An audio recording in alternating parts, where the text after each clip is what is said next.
Hello, welcome to the video with me, Ashley, and in this video I'm going to talk to you guys about how you can get through to decision makers, book meetings, book appointments by using the dreaded phone. Now, I make these videos for business owners who want to grow their business, get more clients, and ultimately make more money. So if you are a business owner and you want to do any of those things, click subscribe and hopefully get a lot more content like this helping you grow your business. So what I'm going to talk to you guys about today is just how to get through to decision makers using the phone. Now, most people who operate service-based businesses don't utilize cold calling and actually picking up the phone to the right people. There's a lot of reasons why people don't do this. I've worked with a lot of businesses, and generally it's because they don't really know what to say. They don't really know who to contact, but the big one here is just a fear of rejection. Now, I will say that if you're going to pick up the phone and reach out to people who you think you can offer your services to, you're going to get rejected. You're going to get an awful lot of no's. But the good news is, I guess, is that it doesn't matter whatever way that you try to get through to the right person, you're always going to get those no's. You're always going to get that rejection. And a big part of business as a whole is as soon as you get over that fear of rejection and you kind of just become okay with the fact that people are going to say no, not everybody is in a position to buy the thing that you sell, you're going to be a lot more comfortable with making the ask. So that's kind of the first thing. Now, hopefully in this video, I'm going to explain how to kind of overcome those other two as well. And I'll just talk you through exactly what I say and who I say it to. So the first thing, right, is if we're going to be making cold calls, if we're going to be picking up the phone and reaching out to our ideal clients or the people that at least we think that will need our services, the first place to start is understanding who.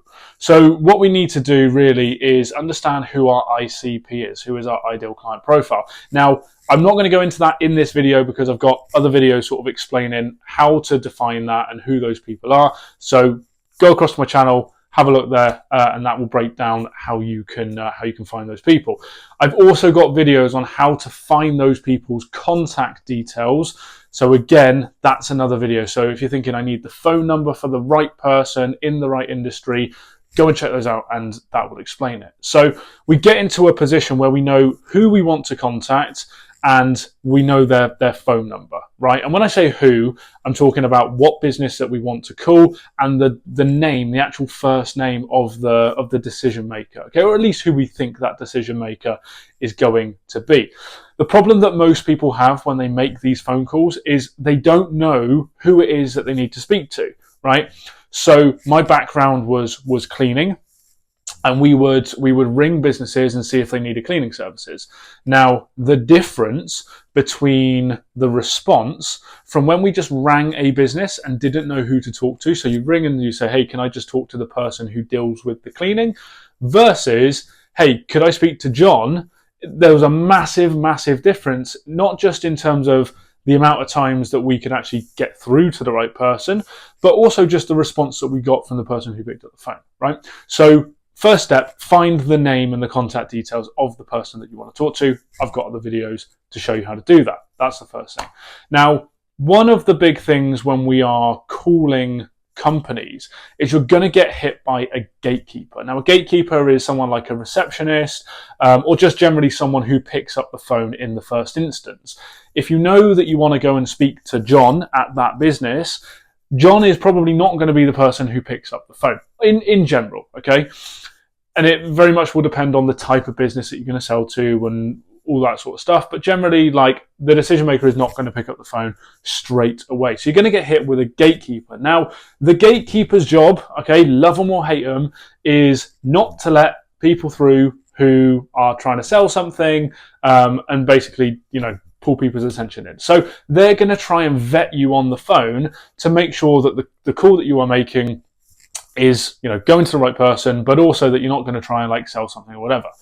Now, there's lots of different bits of advice out there in terms of how to get past gatekeepers and how to actually go and speak to the right person. And I'm just going to tell you what's worked for me. Okay, so the first thing is have the person's first name. Do the research, do the prospecting, go and find out who it is that you actually need to talk to. That's going to get you the biggest result here, right? Now, when you ring a company, you want to, the main thing, should I say, is your tonality. So the way that you speak, the speed that you speak, the pitch of your voice is going to play a huge part in whether or not you get past this gatekeeper and speak to the right person. So the way that I would pitch this is if you weren't ringing and cold calling this business. Imagine that you are a client of John's. So you almost want to have this not pissed off tone in your voice, but quite a direct, quite a stern sort of like tone in your voice generally, and that will portray you as someone who is not making a sales call and is someone who is genuinely looking to speak to John, right? So I would be calling, the person's going to pick up the phone and say like, hey, it's ABC company, how can I help? I'm going to say, hi, good morning, it's Ashley here, can I speak to John? And that's it. Like nothing else. Absolutely nothing else. It's, hi, it's Ashley here, can I speak to John, please? Full stop. That's it, okay? What we have is a tendency as salespeople, or, you know, you're probably a business owner, right? But we have a tendency to fill silence when we're on the phone, and we are trying to fill that silence because it just feels a little bit awkward. You want to just sort of like ramble on a little bit because that silence is uncomfortable. However, if the silence is uncomfortable for you, then it's going to be uncomfortable for the person on the other end of the phone. And many times I've just heard people kind of stutter and go like, because it's an uncomfortable position to be in. So your strongest weapon here is silence. It's not actually speaking, it's leaving as long a gaps as you possibly can in that kind of interaction. So pick up the phone, they're going to say, hi, it's ABC company, how can I help? And you're going to say, hi, it's Ashley here, can I speak to John, please? Full stop. Now, if this gatekeeper is fairly well seasoned at what they do, they're going to ask you for a bit more information. So they're going to say, yeah, of course, who's calling, or what company are you calling from, or what is it about? Okay, so let's handle all of those individually. So the strategy that we're going to use here essentially is going to be that silence still, right? Now, you're not just going to ignore them, you're going to answer their questions, but you're going to answer their questions in as short of a response as you possibly can. So what that means is the gatekeeper may say, who is it that's calling? I would say, oh, it's Ashley. Okay, and what company are you calling from? Now, this is an important one. If you say, I'm going to use my cleaning background, okay, I'm going to be calling John about cleaning services, for example, right?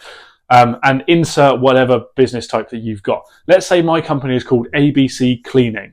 Now, the cleaning part gives away what I want to talk to John about. So I'm going to shorten it down and I'm just going to say ABC. So again, if the gatekeeper says, and what company are you calling from? You say, I'm just calling from ABC. That gives away nothing at all. Now all the gatekeeper knows is that I'm Ashley and I'm calling from ABC. They don't know that it's a cold call. They don't know that I'm trying to sell something. They don't know what company I'm coming from. They don't really know anything about me at all. All that they know is my name is Ashley. I want to speak to John, and the company is called ABC. Right? This is still very hard for the gatekeeper to depict that it's actually a cold call. Now, what they might ask before they put you through to the decision maker, John in this circumstance, they might say, and what was it about? Now, there's lots of responses that you can use here. It depends how sort of tongue-in-cheek you want to be with it. So you could say something along the lines of like, oh, don't worry, like John will know. And then, again, cut it short, silence, that's it. Another one that is a strong favourite for me is, oh, I'm just following up on an email. That's it, okay? Nothing else, no more, no explanation. Now, again, if I was selling cleaning services, for example, in this circumstance, what I wouldn't say here, when this gatekeeper says, what are you calling about? I wouldn't say, oh, I was just giving him a call out of the blue because I just wanted to see if John wanted to speak to me a little bit about the cleaning services that we're going to offer because we're coming, blah, blah, blah, blah, blah. And like you just spill everything. And the gatekeeper's like, oh, it's a sales call, like hang that up, right? So whatever response that we're giving the gatekeeper here when they say, oh, what is it about or what is it regarding, we want to keep it as short as we possibly can, as direct as we possibly can, and very, very vague, okay? So the more vague we can keep it, the more sort of like guarded that we can have our response, the higher the chance of you actually getting through.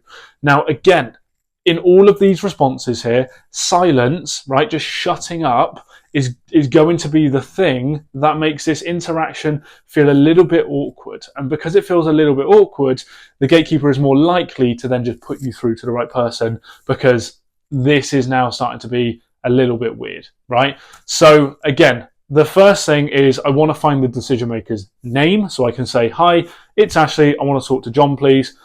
The next thing is when they ask you who is calling or where you're calling from, you just want to give your first name and you want to shorten down the name of your company so it doesn't really give away whatever service it is that you provide.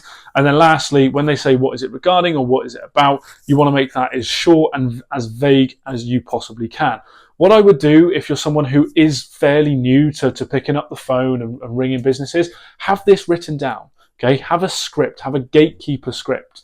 So when we are cold calling and we get through to the right person, yes, you've probably got a script that you're going to follow to say to the decision maker, but what you're also going to have is just a list of answers that you can rattle off to gatekeepers when they ask you.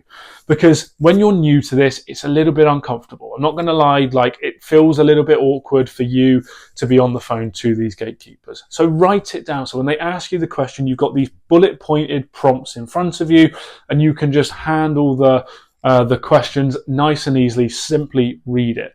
Now, to be honest, using this technique, you won't get stopped by an awful lot of gatekeepers. If you can be vague, if you can be short, the only reason why they're not going to put you through to the right person in this circumstance, if you follow all of those things, is that they're out of office, they're in a meeting, they're busy, something is going on that's going to stop you, okay? Now, if someone says to you, can I take a message? Generally, I would say no. Okay, just say, don't worry, it's not really urgent. I'll give John a call back a little bit later or tomorrow. When would he be free, right? So what you don't want to do is if they say, oh, they're in a meeting at the moment, can I take a message for whoever it is, my good friend John. So if they say, like, can I take a message? If you then say, yeah, all I wanted to do was ask him, do they want a cleaning company to do blah, blah, blah, blah, they're going to be like, oh, right, it's a sales call. Put the phone down, okay? So either you say, no, don't worry, it's not really urgent. I'll give him a call. I'll try and catch him a little later. Do you know what time he would be free? Or you say, no, if you could just pass him my number and just ask him to give me a call back, he'll probably know what it's about anyway. That'd be really great. Okay, so either one of those is going to work absolutely fine. And as I say to everybody, all of the time, just test both of them. If you don't get many response calls, maybe just stop that and just try and find a time in the day that they are free or you think that they're going to be free and just give them another call back, okay?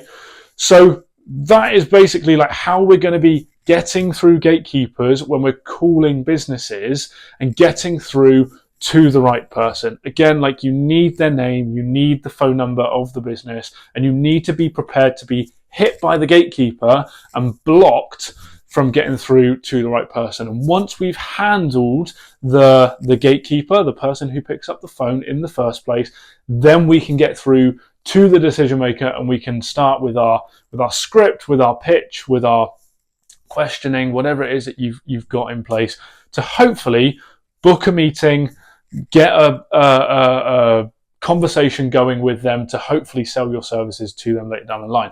And what I have coming very soon on this channel is my scripts and my processes of what I've sort of gone through when I get through to decision makers and what I say and how I go about converting them into meetings. That'll be coming very soon. Depending on when you're watching this video, it may already be on this channel. But for now, guys, thank you very much for watching this video. Hopefully I've been able to give you some advice and some help and some tips and some tricks to get through those gatekeepers.